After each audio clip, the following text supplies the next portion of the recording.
Welcome to another video about our journey in building the most space efficient, best value and still not permanent conversion kits for vans.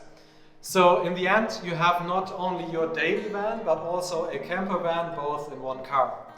And today we will build the second module for our first conversion kit, and we will start by milling all the parts on the CNC machine, then taking all to my workshop to put it together, and in the end put it in the car and see if it fits, hopefully as good as the first one from last video. So let's go!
So the two little sub-assemblies of the fronts are already finished. Now we are getting to the bigger things. In this module we first tested to do like angled finger joints. You can maybe see it on this part, that this is not rectangular. This wall here will be a little bit angled outwards. And this actually fits awesome. That's crazy cool. We achieved this with a pointed router bit, because we only have a 3-axis machine where the router bit is always perpendicular to the surface. We can't tilt it to the side to achieve this. This is the first time I've ever tried this. I didn't do this before in any other project, and I'm really pleased that it turns out this well. So let's put everything together. The screws now also not have to go perpendicular to the surface, but in an angle to the surface. And this we can't pre-drill. So I just marked the holes over here by drilling just a slightly little bit, and now we put it together in the right angle and then pre-drill the hole by hand.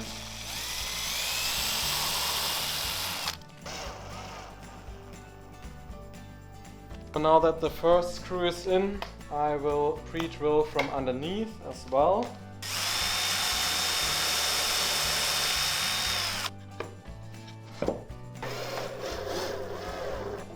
And these finger joints actually don't go all the way through, so you don't see them from the front. This is pretty fragile, so I have to be a little bit careful. Over here on this edge we have the same issue as before on the one over here, but in this case I couldn't do these undercuts on the CNC machine. It is just rectangular, but the joints or the finger joints are a little oversized, so everything still fits together. You just have these little gaps, but these will be hid underneath the top surface out of bamboo that comes on top. But still, we have to pre-drill these screws manually to get them in the right angle.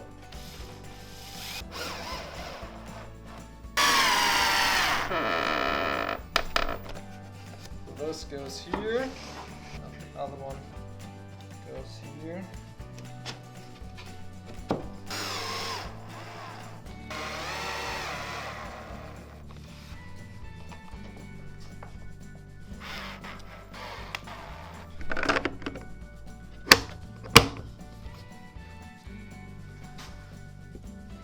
So we have to cut these to length. For now, in the end, we will probably do this with metal pins.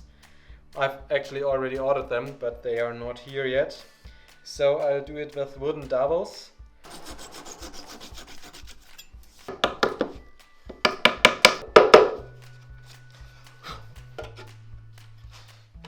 Now, come in and do like this. Whoa. This seems to be a little on the tight side. Something to improve for the next version. But that's only these two little parts, so that's an easy task. So now, finally the countertop. As we don't want to have screws in the countertop, this needs to be glued on. So you see all the slots from underneath. They don't come out at the top. There are some, for example here, that are a little narrower than the other ones. That's because they are close to an edge of the countertop. So for example over here, you can see if these slots were wider, the material thickness over here would get a little too thin. So by cutting or milling them down or a little narrower, this should work.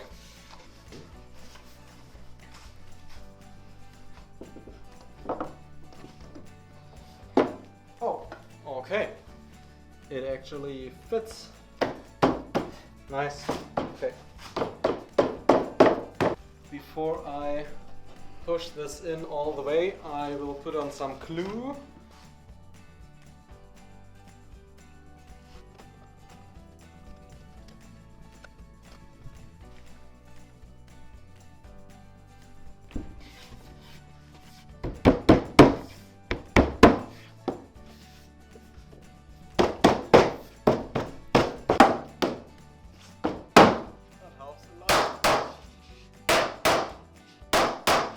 Check that this is not off. We need some more clamps,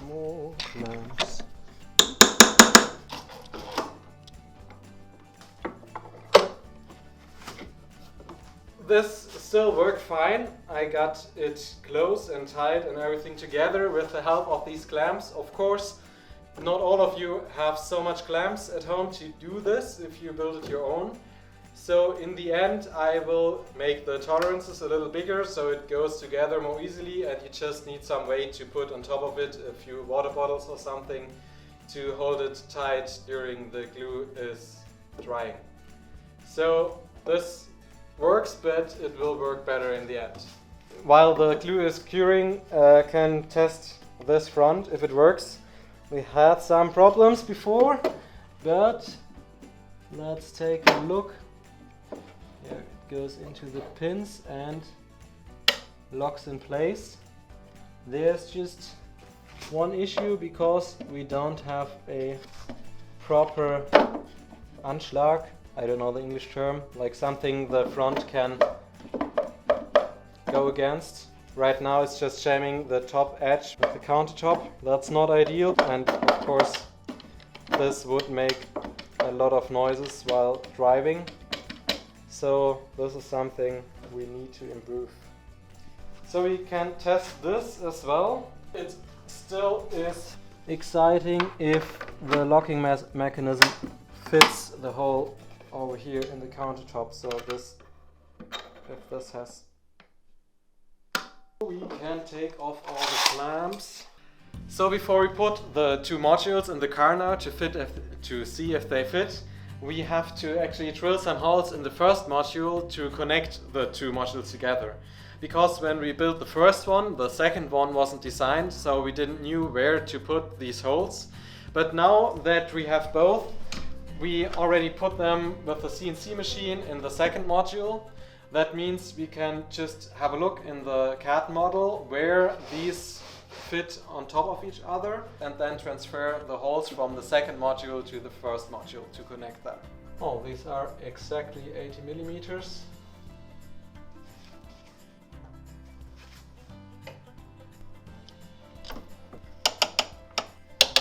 So now with the 6mm drill bit, that's the size of the hole in the top, I transfer the center point of the hole.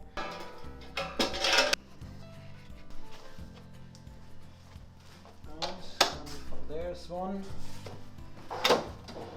To make sure I'm not drilling in the bottom of this drawer, I pull it out before I drill this hole.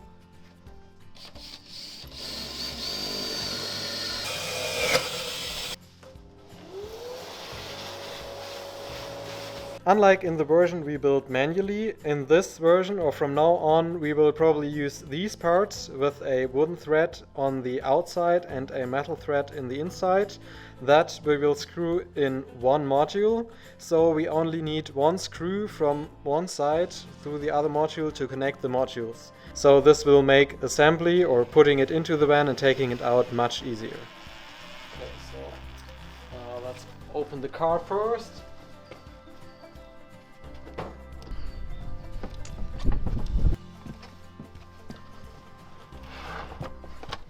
So normally we put rubber mats underneath the modules, also to compensate the height of these rails, but also so that they can't slide around that easily. But when we took out the original build, well, we've been traveling with it last weekend, and after that we took it out of the car again. Unfortunately, we took out these rubber mats underneath as well. So we kind of have to improvise. I think I have some leftover pieces we put under it for now. These are the cut-offs. Probably half of them are actually from cutting the sheets we normally use to size.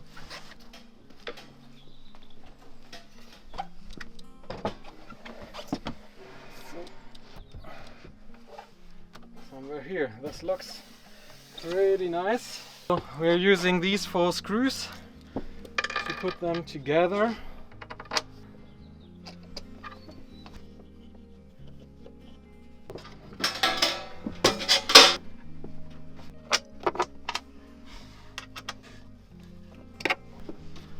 Perfect. Sink in, cutting board. Nice. Okay, at some points we now have quite a lot of space back there. This is where this horizontal beam goes through here from the left to the right. There's now, well, enough space that I can get my fingers in there. That's not necessary. This can be improved also down here. There's quite a lot of space, but here it's still exactly like it should be. Fits pretty nice and it looks awesome. I really like the bamboo on top of here, and I'm quite happy that this fits because of these handles. This is new.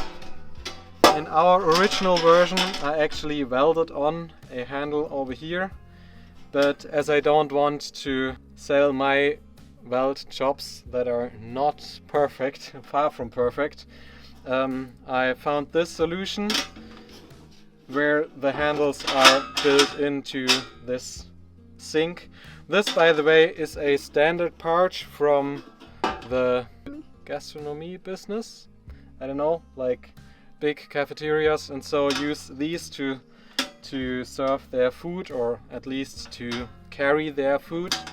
And so these are from stainless steel and still very cheap and easy to clean and just perfect for this use case. These happens to exist also with these handles, because without these handles you'd have a hard time to get this out of here, especially when there's water in there or so.